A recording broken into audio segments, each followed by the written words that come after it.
नमस्कार, स्वागत आप सभी का। आप देख रहे हैं प्रदेश का सबसे भरोसेमंद news channel India news Uttar Pradesh Uttarakhand. मैं हूं आपके साथ तुषार कौशिक। यूपी में चुनावी शंखनाद से पहले अमित शाह एक्टिव हैं और यूपी में चुनावी घोषणा से पहले केंद्रीय गृह मंत्री अमित शाह एक्टिव हो चुके हैं। तो ऐसे में आज से अमित शाह 2 दिन के वाराणसी दौरे पर रहेंगे। इस दौरान शाह संगठन के नेताओं को जीत का मंत्र देते नजर आएंगे। साथ ही सभी 403 विधानसभा सीटों के लिए रणनीति भी तैयार करेंगे।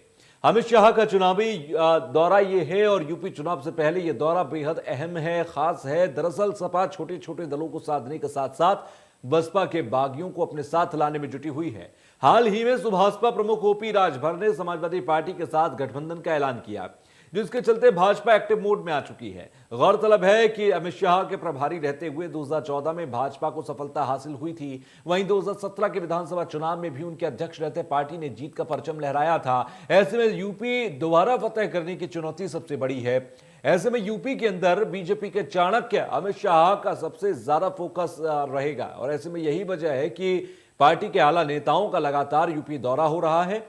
नवंबर महीने में पीएम मोदी के 3 दौरे लगे हुए हैं। बीजेपी का लक्ष्य साफ है कि ज्यादा से ज्यादा संगठन को मजबूत किया जाए, नाराज कार्यकर्ताओं को मनाया जाए, जिससे कि 22 में एक बार फिर बीजेपी की सरकार बन सके। तो इस पूरे अगर आप घटनाक्रम को देखें, अगर आप एक एक कर तमाम हो रहे दौरों को देखें, आप अगर तमाम पॉलिटिकल मूवमेंट्स को देखें, इन सबको कैलकुलेट करने के बाद आप एक बात समझेंगे कि 22 का शंखनाद तो हो ही चुका है। साथ ही साथ अब यहां पर ग्राउंड को मजबूत करने की हर पार्टी कोशिश कर रही है। 3 पार्टियों को खास तौर पर यहां देखा जा रहा है। एक है बीजेपी, दूसरी है समाजवादी पार्टी और फिर तीसरे नंबर पर कांग्रेस। बसपा काफी कमजोर नजर आ रही है। यहां कांग्रेस की बात करें, प्रियंका गांधी वाड्रा लगातार एक्टिव है, तमाम मुद्दों को लेकर एक्टिव है।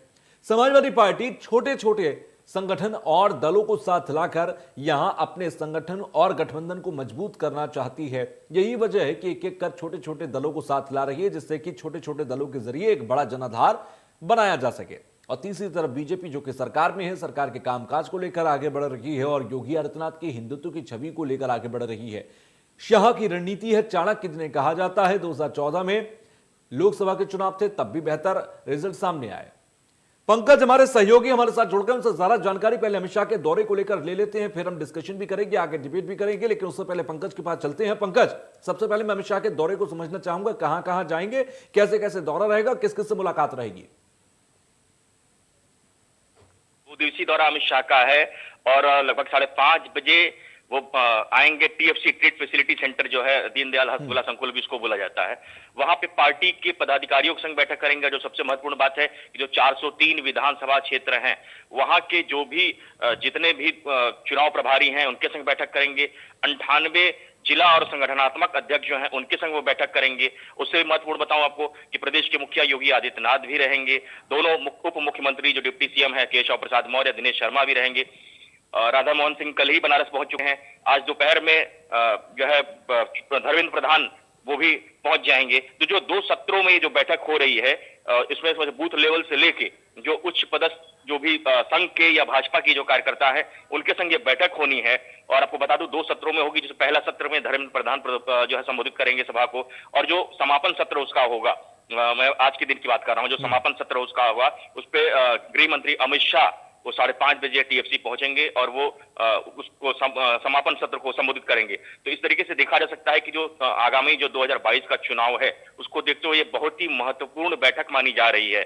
जिस तरीके से जो 98 जिला अध्यक्षों और संगठनात्मक अध्यक्षों को बुलाया गया है प्रदेश भर से, उसको देखते हुए बहुत ही महत्वपूर्ण बैठक है। और कल भी अमित शाह का कार्यक्रम है। तो कल तो जो राजभाषा विभाग का एक कार्यक्रम है टीएफसी में, उसमें अमित शाह मुख्य अतिथि रहेंगे, उसको संबोधित करेंगे।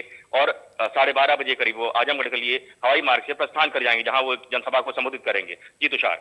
बिल्कुल, लेकिन पंकज यहां कहा जा रहा है कि अमित शाह का दौरा इसलिए अहम है क्योंकि एक तरफ जहां समाजवादी पार्टी अपने छोटे छोटे दलों को साथ लाने का काम कर रही है, जैसे ओपी राजभर ने ऐलान कर दिया कि वो समाजवादी पार्टी के साथ गठबंधन कर चुनाव में पहुंचेंगे। तमाम पार्टियों के गठबंधन एक तरफ और बीजेपी की शाह की रणनीति दूसरी तरफ। शाह की रणनीति क्या है? बूथ लेवल तक आप मजबूती रखिए, पन्ना प्रमुख तक आप मजबूती रखिए और उसके बाद आप चुनाव में जाइए, आपको यकीनन कार्यकर्ताओं का सपोर्ट मिलता है। लेकिन इसके साथ ही साथ दलों और गठबंधन को लेकर कोई चर्चा है कि किसी नेता से मुलाकात हो या फिर किसी तरीके की चर्चाएं हो? देखिए, ऐसी अभी तक तो ऐसी कोई सूचना ऐसी नहीं आई है। अभी प्रथम जो मुख्यतः जो अपने बूथ लेवल के कार्यकर्ता हैं, उनमें जोश उत्साह भरने का काम करेंगे अमित शाह। जैसा कि जो काशी क्षेत्र के प्रभारी हैं, जो अध्यक्ष हैं, महेश श्रीवास्तव ने भी बताया था कि चुनाव के रण में कैसे उतरना है, उसका वो जीत का मंत्र देंगे और जो कार्यकर्ताओं में हौसला अफजाई का काम करेंगे।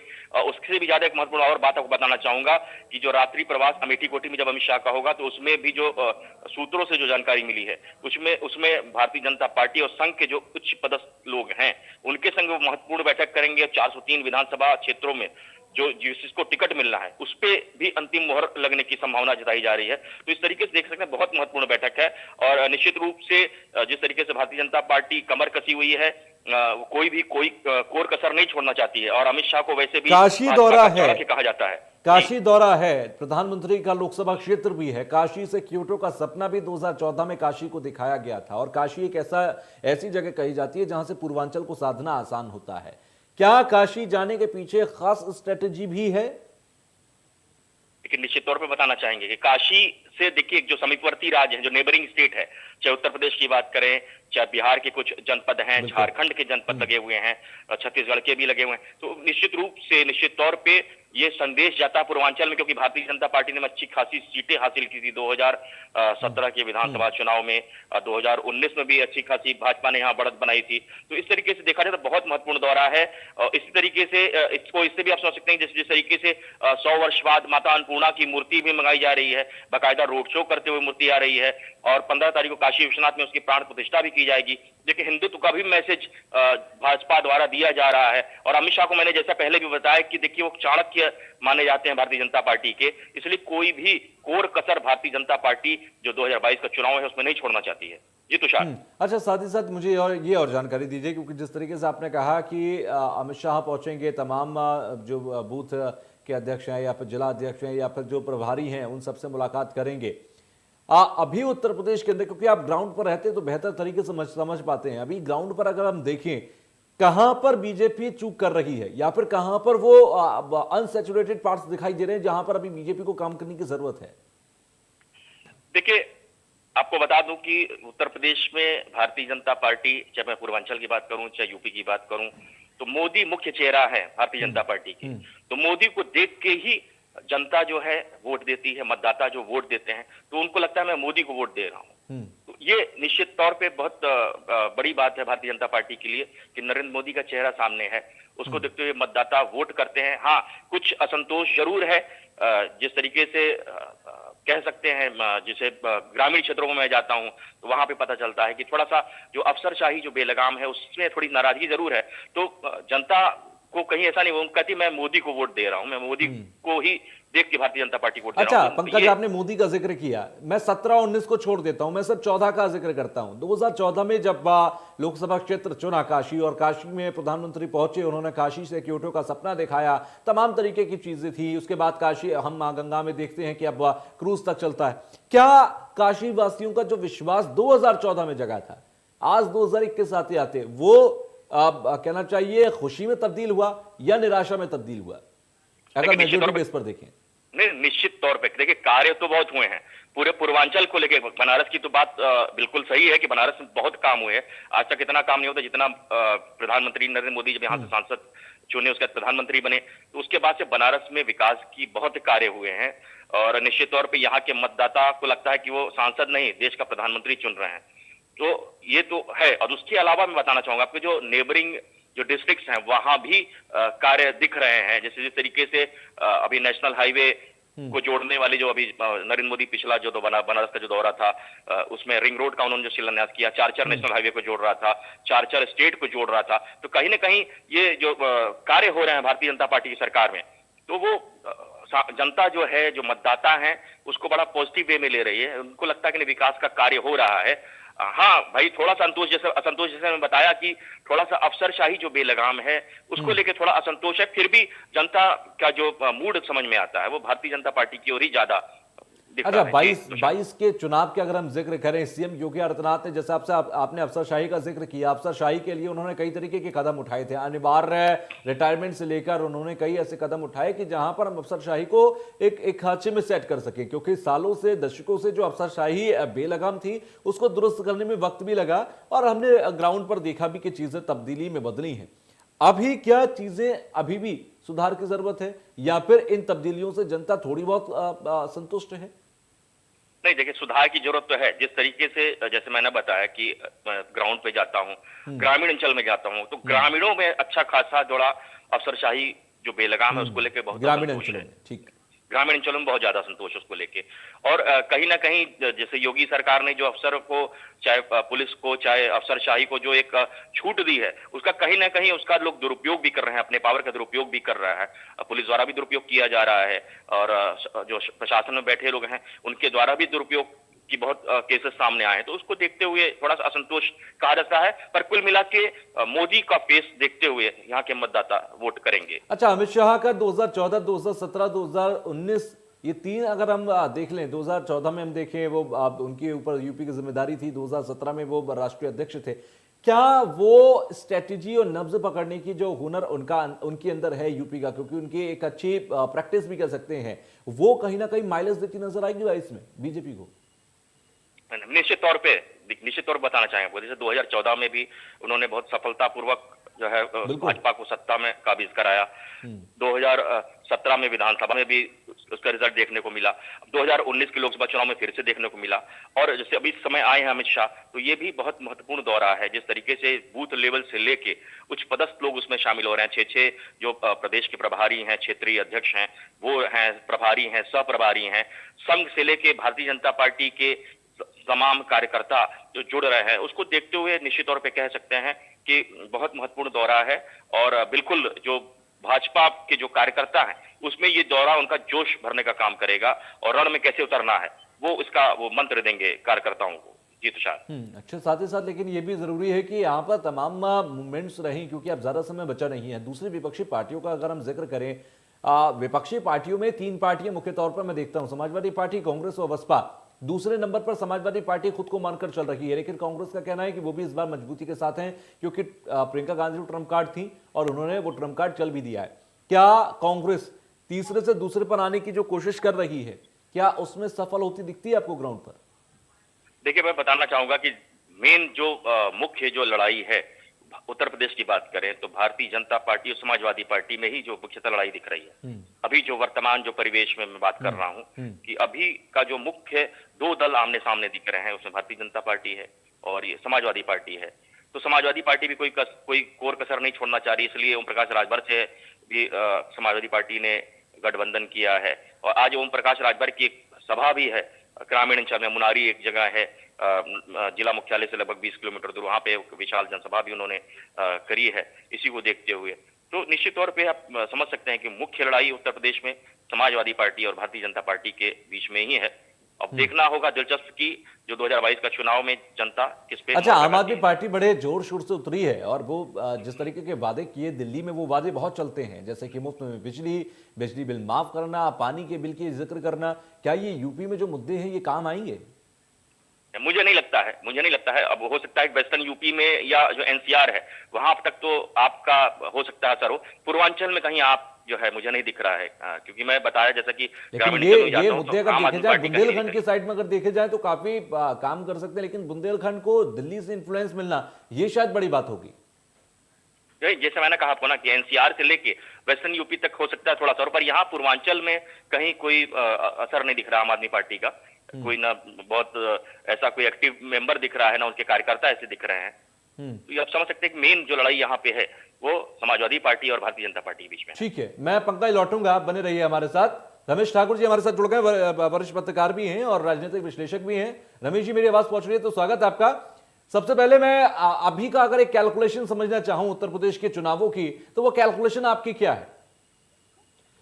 देखिए, मुझे लग रहा है इस तरह के जो बड़े कोई नेता का जब दौरा होता है, और सियासत में कई सारी ऐसी चीजें होती हैं जो बड़े नेता के साथ में जुड़ी होती हैं। अब हालांकि दिल्ली से लखनऊ का दौरा तो लगातार बड़े नेताओं का होता रहा है, लेकिन अमित शाह जिस तरीके से आज फिर वहां पहुंच रहे हैं और बूथ लेवल से लेकर प्रभारियों से लेकर पूर्व जिला अध्यक्ष और मौजूदा जिला अध्यक्ष सबके बीच में बैठ के वो मनन मंथन कर रहे हैं आगे की चुनाव की रणनीति को लेके। लेकिन मुझे लग रहा है कि ये होता है, सभी पार्टियों में होता है, जब चुनाव आते हैं तो इसमें कोई नई बात नहीं है। अब चुनाव में ज्यादा से ज्यादा 3-4 महीने रह गए, उससे पहले ये चीजें होना अब बीजेपी भी करेगी, दूसरी पार्टियां भी करेंगी।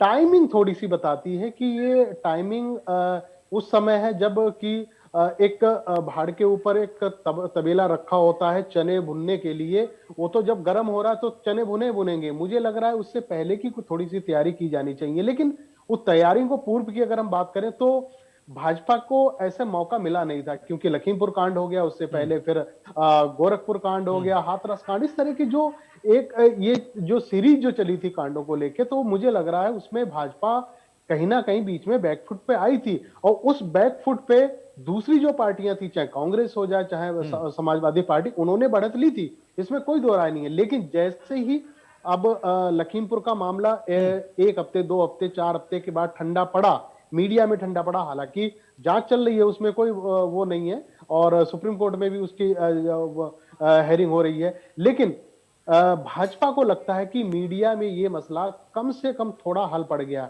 बस उसी का नतीजा है। कल आप देखिएगा मेरठ में जो करैना जो जो पश्चिमी उत्तर प्रदेश की बेल्ट मानी जाती है, वहां योगी आदित्यनाथ भी जा रहे हैं, दूसरे नेता भी जा रहे हैं, जबकि इन क्षेत्रों को बिल्कुल भाजपा टच करके नहीं चल रही थी। अब जिस तरीके से बनारस की चीज है, आपको ठीक से समझना होगा। यहाँ पे भारतीय जनता पार्टी का कोई बड़ा नेता, चाहे प्रधानमंत्री हो जाए, चाहे गृह मंत्री हो जाए, या राजनाथ सिंह जैसे लेवल के जो नेता हैं, वो पूर्वांचल को ही क्यों चुन रहे हैं, ये चीजों को हमें समझने की जरूरत है। आप अवध में भी जा सकते हो, बुंदेलखंड में भी जा सकते हो, बरेली, ये सारे इन क्षेत्रों में जा सकते हो, लेकिन नहीं, भारतीय जनता पार्टी जो 100-150 सीटें जो पूर्वांचल से आती हैं, और 2017 की अगर बात करो तो वहां पे इन्होंने बहुत अच्छा परफॉर्मेंस करा था। वो जो परफॉर्मेंस था वो यथावत रहे, तो इस पे इनका सबसे ज्यादा फोकस है। ये सही बात है, अगर पूर्वांचल को ये घेर लेते हैं, जो परफॉर्मेंस इन्होंने पहले किया था 106-110 सीटों के जो इनका अंतराल रहा था, अगर इस समय जो टारगेट है 150 सीटों का, अगर ये मुझे लग रहा है 120-140 सीटें भी अगर पूर्वांचल से निकाल लेते हैं, तो मुझे लगा दोबारा सरकार इनको बनाने में कहीं कोई दिक्कत नहीं होगी। अभी आपने दूसरे साथी से कहा कि दूसरी जो पार्टियां, आम आदमी पार्टी, उनका एक्टिवपन थोड़ा सा कम हुआ है, ये सच बात है। शुरुआत में आपने देखो तिरंगा यात्रा, दुनिया भर की यात्रा, जो उनके आम आदमी पार्टी के जो राज्यसभा मेंबर है संजय सिंह, बड़ा जोर शोर से उन्होंने हर जिलों में उन्होंने कूदफान मचाई थी। मुझे लग रहा है बीते 1 या 2-3 हफ्तों में इनकी जो एक्टिवनेस थी वो कम हुई है। क्यों कम हुई है, ये समझने की बहुत ज्यादा जरूरत है। क्या दूसरी पार्टियों ने फिर रास्ता साफ कर दिया है भारतीय जनता पार्टी को? क्या दूसरी पार्टियों को पता चल चुका है कि जी रमेश जी, क्या ये छोटे छोटे दलों को साथ लेकर समाजवादी पार्टी इतनी मजबूत हो रही है कि वो बीजेपी को टक्कर दे दे, और सीधे तौर पर वो ये सोच ले कि आप हिंदुत्व की छवि, क्योंकि इस वक्त अगर देखें पहले नंबर पर देखी जा रही है बीजेपी, उसको टक्कर दे पाएगी और ये छोटे छोटे दल एक ताकत बन जाएंगे? निश्चित रूप से भारतीय जनता पार्टी को छोटे छोटे दलों का जो समूह जो इसमें बन रहा है समाजवादी पार्टी में, वो मुकाबला करेगा, ये बात भाजपा भी जानती है। आप 2017 में चले जाइएगा, पिछले चुनाव जब हुआ था, तो भारतीय जनता पार्टी ने छोटे दलों के, चाहे अपना दल हो जाए चाहे दूसरे दल हो जाए, इनको क्यों नहीं नकारा था? बिल्कुल नहीं नकारा था, उनको वापस बुलाया। अब 2017 बीतने के बाद में 2018, 19, 20 तक आते आते, यूं कह लें कि 21 तक आते आते, जनवरी फरवरी में जो छोटे दल थे, जिस तरीके से अपना दल की जो उनकी मंत्री महोदया थी वो केंद्र से फिर चली जाती हैं, उसके बाद निषाद पार्टी, दुनिया भर की छोटे मोटे जो पार्टियां थे, इन्होंने भाजपा के बीच में इनका खटास हुआ, लेकिन भारतीय जनता पार्टी ने फिर इनके ऊपर डोरे डाले। सुप्रिया पटेल को फिर दोबारा से, अनुप्रिया पटेल को फिर दोबारा से मंत्री बनाया, उनकी पार्टी को शामिल किया। तो ये पहल भारतीय जनता पार्टी की तरफ से, तो उनको पता था कि छोटे छोटे दल जो हैं, इनका एक राज्य और ये जिले विशेष में इनका प्रभाव बहुत ज्यादा होता है। अगर इनको सबको अगर समेट लिया तो मुझे लग रहा है इनको दिक्कत नहीं होगी। लेकिन बीजेपी से छिटके हैं इन पिछले 5 सालों में हम देखें या 4 सालों में देखें, जो छिटके हैं दल वो कहीं, जैसे ओपी राजभर का हम देख लें, पहले साथी थे, अब बिल्कुल कट्टरता पर उतर आए हैं, दुश्मनी पर उतर आए हैं, साथ ही साथ आप काटना चाहते हैं। ये छिटकापन जो है, इसकी रिकवरी कैसे करेगी? विजय राजभर हमारे साथ हैं, बीजेपी से विधायक हैं, मैं उनके पास चल रहा हूं इस बात की जानकारी के लिए। विजय, क्या ये छोटे छोटे दल जो आपसे अलग हो गए, क्या इन्हें लाने की कोशिश आपकी तरफ से नहीं की गई, और अगर नहीं की गई तो क्या एक नुकसान होगा?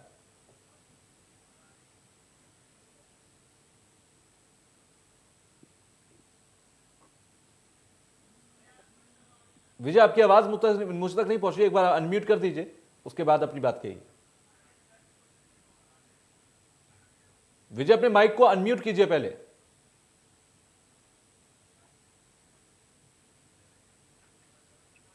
लगता है हमारा संपर्क टूट गया। इसी सवाल के साथ मैं रमेश आपके पास आ रहा हूं जी कि क्या ये छोटे छोटे विजय, मेरी आवाज पहुंच रही है क्या आप तक?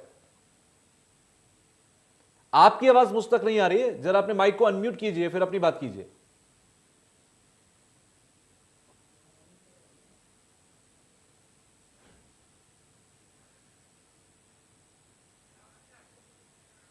ठीक है, मेरी टीम तब तक दुरुस्त करने की कोशिश करेगी। रमेश जी, मैं आपके पास इसी सवाल के साथ आ रहा हूं। सवाल यही है कि छोटे छोटे दल, आपने कहा कि समाजवादी पार्टी को ये एक मजबूती देते तो नजर आएंगे, क्योंकि लोकल लेवल पर देखा जाए, क्षेत्रीय लेवल पर देखा जाए, एक जनाधार देते हैं, मजबूती देते हैं। लेकिन क्या बीजेपी ने कोशिश नहीं की, या बीजेपी ने कहना चाहिए कि अंडरस्टिमेट किया इस चीज को? नहीं, बिल्कुल अंडरस्टिमेट किया है, क्योंकि देखो भारतीय जनता पार्टी सेंट्रल में जब 2014 में नरेंद्र मोदी साहब का जब उदय हुआ था, तो मुझे लग रहा उस समय पॉलिटिक्स का जो एक परिदृश्य था वो बदला था।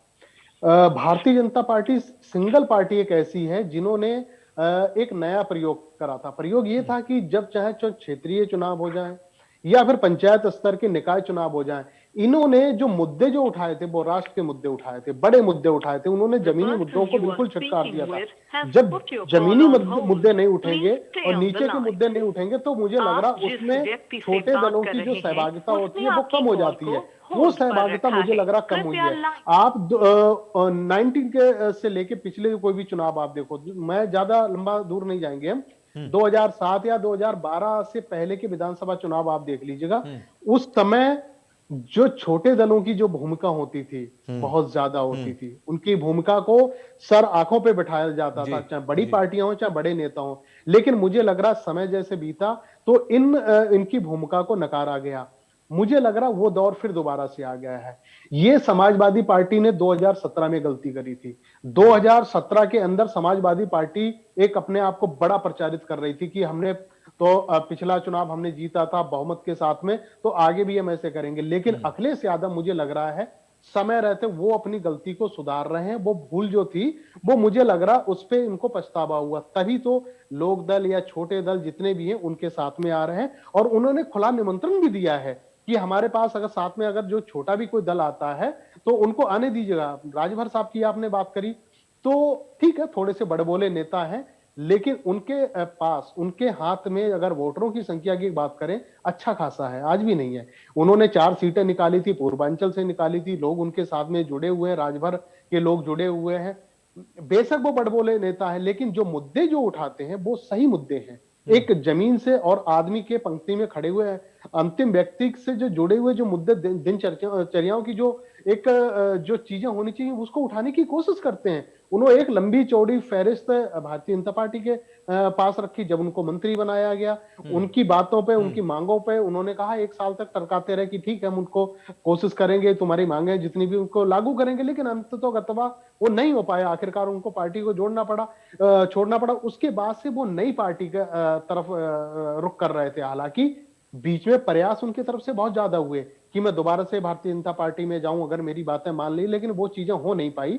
और उसके बाद में उन्होंने समाजवादी पार्टी का दाम की तरफ आते हैं। उनका एक जो उन्होंने एक मोर्चा बनाया है उस मोर्चे में वो शामिल हुए।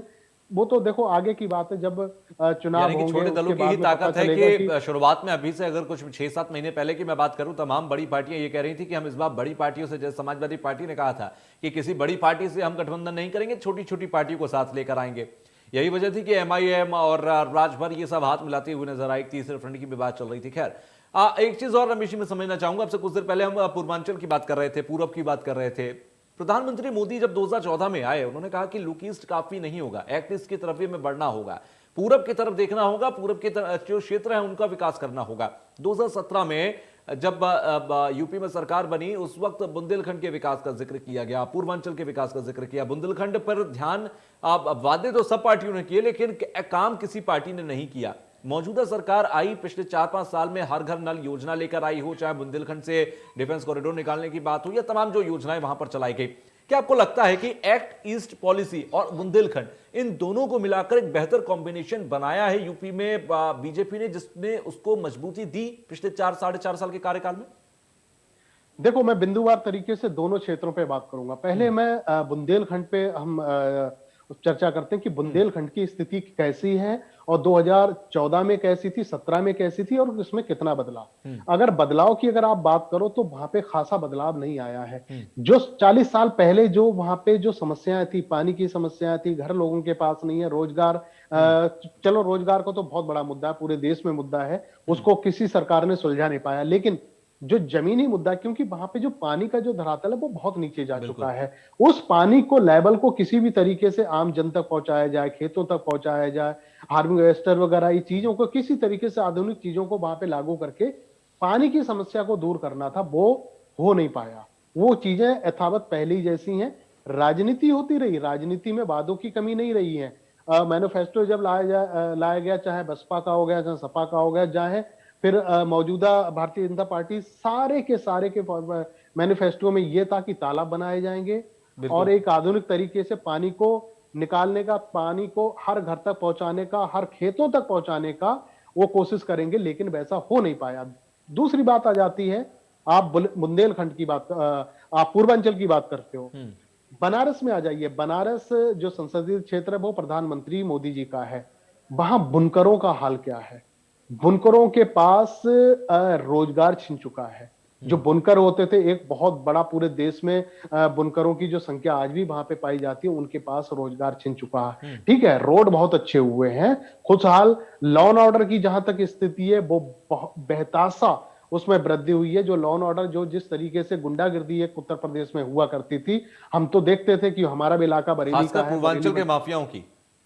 जी, मैं कह रहा हूं ना, हम तो बरेली मंडल से बिलोंग करते हैं, तो ये इलाका ऐसा होता था, तो रात में 12 बजे के बाद में कोई ट्रक वाला या कोई भी फैमिली को लेके नहीं निकल सकता था। लेकिन आज स्थिति ऐसी है, गुंडों की जितनी भरमार थी, या तो वो अंडरग्राउंड है या तो वो जेलों में है। मुझे लग रहा है ये भारतीय जनता पार्टी, योगी सरकार की सबसे बड़ी उपलब्धियों में मैं गिनूंगा कि लॉ एंड ऑर्डर की जो उन्होंने स्थिति संभाली है वो बहुत अच्छी है। और आम जन को यही चाहिए, खुशहाल रहे, उनका जीवन सुरक्षित रहे। लेकिन सुरक्षित जीवन के रहने के लिए मुझे लग रहा है बहुत चीजों की जरूरत पड़ती है, रोजगार की जरूरत पड़ती है। विजय राजभर हमारे साथ जुड़ गए हैं।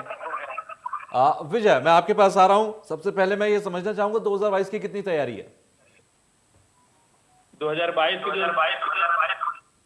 2017 से भी जबरदस्त तैयारी। विजय, आपकी जो आवाज है वो काफी इको होकर आ रही है, थोड़ा सा डिस्टर्बेंस है, उसको ठीक करने की कोशिश कीजिएगा।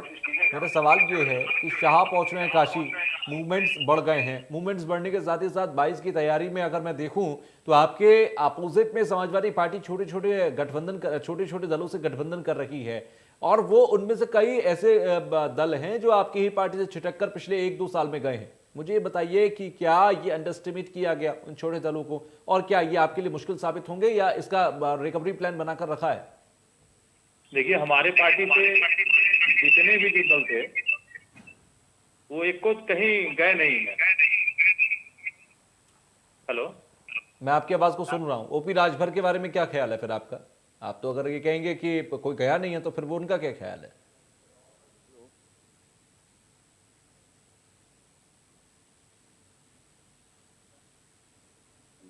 मेरी आवाज जा रही है क्या विजय राजभर आप पर?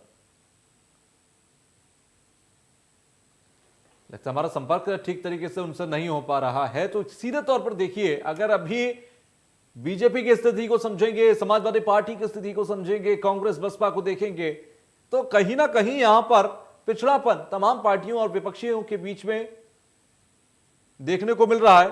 रमेश, अगर मैं देखूं, समाजवादी पार्टी आज अपने स्टैंड को बरकरार रख रही है।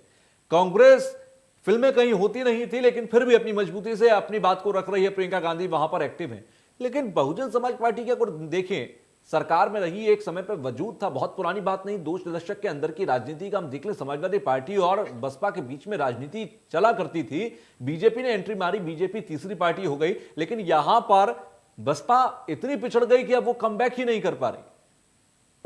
देखो 2007 की अगर हम बात करें, जब बीएसपी पूरी बहुमत के साथ में आई थी और उत्तर प्रदेश का अगर काउंटिंग आप करो, जो दलित जितने भी वोटर होते थे 20-22%, तो मुझे लग रहा है उसमें शायद ही 1-2% जो कटा होगा, नहीं सारा का सारा उनके पक्ष में था। 2012 में जब चुनाव होते हैं तो मुझे लग रहा उनके पास से जो दलित वोटर था वो छिटक गया, और 2017 आते आते उनके पास से वो आधा भी नहीं रह गया। ये चीजें लगातार होती आई हैं। मुझे लग रहा है इसको यथावत करने में बसपा बहुत कमजोर रही है। जिस तरीके से सोशल इंजीनियरिंग वाली बात उन्होंने 2007 में करी थी, वो मुझे लग रहा 12 तक उनकी छिटक गई है। कुछ कमियां रही हैं, उनके जो बड़े नेता थे जो आज बीजेपी के शामिल हो चुके हैं, तो उसमें वो चीजें वो दमखम रही नहीं है। मुझे लग रहा एक मोराल पार्टी के नेताओं में, पार्टी में वो आवाज नहीं रही जो शोर बन सके, शायद मुझे ऐसा लगता है, क्योंकि अभी अगर देखें हर पार्टी का शोर है, बसपा का शोर दिखता ही नहीं। हाँ, तो लीडरशिप, जो लोकल लीडरशिप होनी चाहिए, जो बड़े लेवल की लीडरशिप होनी चाहिए।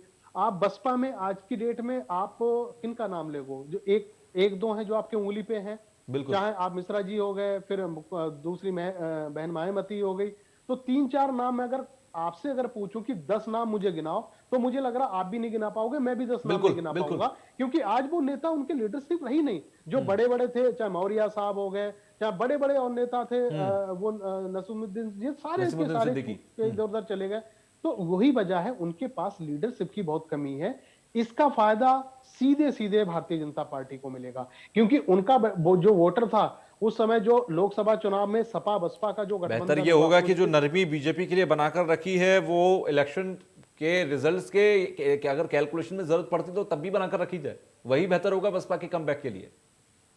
नहीं, इसमें कोई दो राय नहीं। देखो, बसपा का जितना भी बूथ लेवल जो वोटर होता था, मुझे लग रहा है वो उनसे बहुत नाराज है। उनकी नाराजगी की वजह है 2000, जब पिछले चुनाव में 2019 के लोकसभा चुनाव में सपा बसपा जब एक साथ में आई थी, तो वो वोटरों की राय नहीं थी, वो वोटरों की सहमति उसमें नहीं थी, वो बड़े नेताओं की सहमति थी।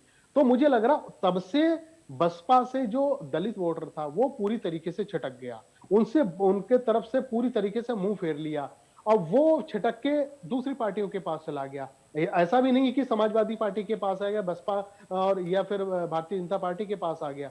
तो मुझे लग रहा उनकी जो मजबूती थी, एक दलित वोटर, वो जब हट गए तो जाहिर सी बात है उसके उनके पास क्या बचेगा। तो इसलिए मुझे लग रहा है अब जो चुनाव होने वाले हैं मौजूदा, इस चुनावों को लेके जो बसपा की जो मजबूती उस समय होती थी, उनके वोटर वो छिटक के कहीं ना कहीं भारतीय जनता पार्टी का दामन थाम चुके हैं, इधर आ चुके हैं, उनकी नाराजगी है। और ये भी बात बिल्कुल तय है कि उनका जो वोटर है वो समाजवादी पार्टी में नहीं जाएगा, वो अखिलेश यादव के साथ में नहीं जाएगा, ये भी बिल्कुल तय है। अच्छा, ये किसान आंदोलन का मुद्दा, लखीमपुर हिंसा का मुद्दा, ये मुद्दे क्या बीजेपी के लिए कांटे बन सकेंगे, या फिर ये चुनाव आते आते दिखना बंद हो जाएंगे? निश्चित तौर पर देखो, ये चीजें, ये मुद्दे जो हैं मीडिया से गायब हो जाएंगे। ठीक है, मीडिया इसमें ज्यादा तवज्जो नहीं देगी, लेकिन ये आपको मानना पड़ेगा कि किसान का मुद्दा जो है ना, वो पश्चिमी उत्तर प्रदेश में आज भी बहुत ज्यादा आक्रोशित है। लखीमपुर का मसला है, लखीमपुर में बड़े नेता, भारतीय जनता पार्टी के नेता कोई बाहर नहीं निकल रहा है, उस क्षेत्र में नहीं, तिकुनिया वाले क्षेत्र में नहीं जाता, क्योंकि मैं पीलीभीत से बिलोंग करता हूं और मुझे पता है वो सारा हमारा लोकल का इलाका है। जो तिकुनिया जो क्षेत्र है, ये बॉर्डर से लगा हुआ है, नेपाल के बॉर्डर से, उसके बाद निगासन आ जाता है, भीरा, पलिया, लखीमपुर, पूरनपुर, पीलीभीत, ये जितना भी क्षेत्र है, इसमें भारतीय जनता पार्टी आज भी खुल्लम खुल्ला नहीं जा पा रहे हैं, वोट नहीं मांग पा रहे हैं, लोगों के पास नहीं जा पा रहे हैं। ये कहीं ना कहीं डर है। अच्छा, बड़े नेता भी उस क्षेत्र में नहीं जा रहे हैं जब लखीमपुर का कांड हुआ है। तो मुझे लग रहा है जब बड़े नेता इस तरीके से अपना मुंह छुपाएंगे, तो वोटर, जाहिर सी बात है, उनका मोरल खत्म होगा, वो कहां और दूसरा रास्ता नापेंगे। तो किसान आंदोलन का असर जबरदस्त रहेगा। और दूसरा जो सबसे बड़ा जो मुद्दा रहेगा, वो मुझे लग रहा महंगाई रहेगा। आपने चुनाव के 2 महीने पहले आपने 5, 7, 12 रुपए आपने खत्म कर दिए पेट्रोल डीजल पे, ये अभी रुके हुए, दीपावली से लेके अभी तक ये रेट रुके हुए हैं। लेकिन जिस दिन स्टार्ट हो जाएंगे, क्योंकि ये तो मैग्नेटिक सिस्टम है ना, पेट्रोल और डीजल पे बढ़ने का दामों का, वो तो डेली बढ़ते हैं, कभी 30 बढ़ रहे हैं, 35 पैसे बढ़ रहे हैं, 40 पैसे बढ़ रहे हैं। ये 10, 12 या 15 दिन में सब कवर हो जाएंगे। ये जनता को नहीं पता है, ये जनता को, ये चालाकी सरकारों को बिल्कुल नहीं पता है। क्योंकि एक जमाना जब था 2014 से पहले, जब पेट्रोल या डीजल में 2 रुपए या 3 रुपए बढ़ने की जब वृद्धि होती थी, तो शाम के तकरीबन की जाती थी, शाम के वक्त में, वो हम बिल्कुल। सब लोगों को पता चल जाता था कि आज अगर पेट्रोल इस समय 60 रुपए का, कल 62 में बिकेगा। तो ये सबको पता चल जाता था। लेकिन अब जब मैग्नेटिक सिस्टम स्टार्ट कर दिया है, तो ये डीलरों को भी नहीं पता है, पेट्रोल पंप वालों किसी को भी नहीं पता, सरकार को पता है कि इसमें हमारा कितना रेवेन्यू जुड़ेगा, इससे कितना फायदा होगा। उस फायदे पे जनता को नहीं पता चलेगा। जनता को नहीं पता चलता है कि आज कितना बढ़ा, कल कितना घटेगा। घटने का तो नाम ही नहीं है। ये 35 पैसे, 40 पैसे, 50-60 पैसे के अंतराल में जो बढ़ाते हैं, तो मुझे लग रहा है ये 4-5 दिन का जब काउंट करोगे तो 2-3 रुपए हो जाता है। बिल्कुल। तो ये जो 12 रुपए जो कम की है, मैं कह रहा हूं जिस दिन ये चाबी फिर घुमा दी जाएगी, ये 10-12 दिन में फिर कवर हो जाएंगे। जिस दिन 35-35 पैसे करके बढ़ना शुरू करेगा, 10-15-20 दिनों के अंदर वापस से वहीं पर पहुंच जाएगा। सुनील कपूर हमारे साथ कांग्रेस के प्रवक्ता हैं, वो भी जुड़ गए। सुनील जी, स्वागत आपका। अगर मेरी आवाज अब तक पहुंच रही है, कांग्रेस खुद को कहां स्टैंड करती देखती है 22 के अंदर?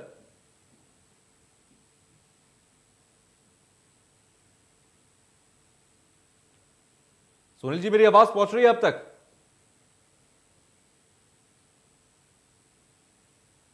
लगता है संपर्क हमारा नहीं हो पा रहा। लेकिन कांग्रेस के अगर लिहाज से हम बात करें, प्रियंका गांधी वोटर एक ट्रम्प कार्ड के तौर पर चली गई और ट्रम्प कार्ड के तौर पर ही वो दिखाई देती हैं, लेकिन अभी उत्तर प्रदेश के अंदर कितना वो जादू बिखेर पाएंगी, ये एक बहुत बड़ा सवाल रहेगा। क्योंकि हाथरस कांड के दौरान जिस तरीके से राहुल गांधी, प्रियंका गांधी ने पूरी तरीके से पॉलिटिकल माइलेज लेने की कोशिश की, जिस तरीके से हाथरस कांड पर काफी एक्टिव नजर आई उनकी पॉलिटिक्स, वो काफी महत्वपूर्ण रही। लखीमपुर के मामले पर काफी एक्टिव रही। लेकिन कुल मिलाकर अभी तक अगर देखा जाए तो जनता के मन में कितना घर बना पाई है।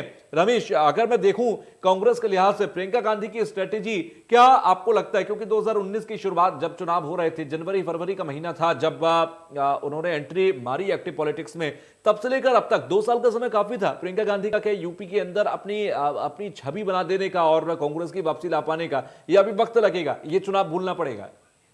देखिए, मुझे लग रहा है 2019 से ही लेके जनता में, यूथ में, विशेषकर महिलाओं में ये डिमांड रही है कांग्रेसियों में कि कोई बड़ा नेतृत्व, कोई बड़ा लीडर दिल्ली से आए और जमीन पे उतरे। तो मुझे लग रहा है उसकी भरपाई प्रियंका गांधी ने करी है। आपने जब देखा होगा हाथरस का कांड हुआ तो उनके साथ में किस तरीके से लोग जुड़े। फिर आप गर्मा गर्म आप आ जाइए, वो जो लखीमपुर का कांड हुआ, जब वो वहां पे जाती हैं, उसके बाद 1-2 जो रैलियां करी हैं, उन रैलियों में जिस तरीके से हुजूम लोगों का जुड़ा हुआ, विशेष तौर पे महिलाओं का, तो ये बतलाता है कि अब जो जनता है वो एक विकल्प ढूंढ रही है, फिर दोबारा धरने पे जाना चाहती है कि हमें कोई ऐसा नेतृत्व जो मिले। जिस तरीके से उन्होंने नारा दिया, मैं लड़की हूं, लड़ सकती हूं, तो ये महिलाओं को सीधे दिल पे टच करा। काम आएगा।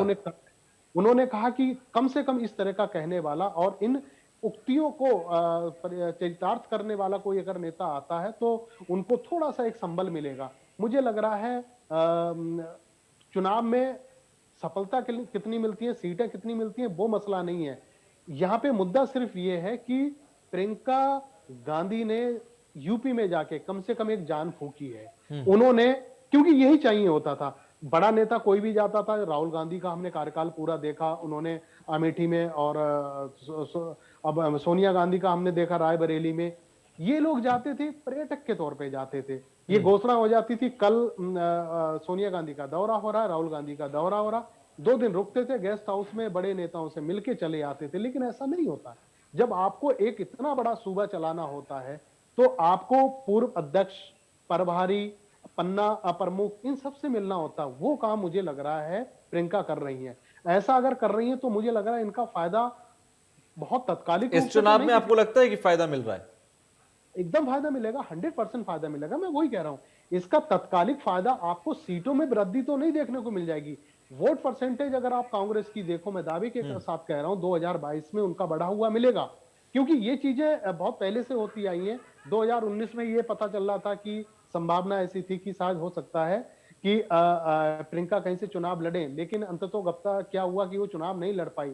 लेकिन इस बार जो है उन्होंने जो 40% की जो उन्होंने एक वोट सीट देने की जो महिलाओं की बात कही है, मुझे लग रहा है ये बहुत कारगर साबित होगा। चलिए, ये बहुत कारगर साबित होगा और यही हमारी उम्मीद भी है कि इस बार विपक्ष कम से कम मजबूत होकर सामने आए, कांग्रेस अपनी स्ट्रेटेजी को लेकर आगे बढ़े मजबूती से, साथ ही साथ समाजवादी पार्टी भी मजबूती से आगे बढ़े। बहुत बहुत शुक्रिया रमेश आपका जुड़ने के लिए, सुनील आपका जुड़ने के लिए, विजय आपका जुड़ने के लिए और तमाम गेस्ट का जुड़ने के लिए।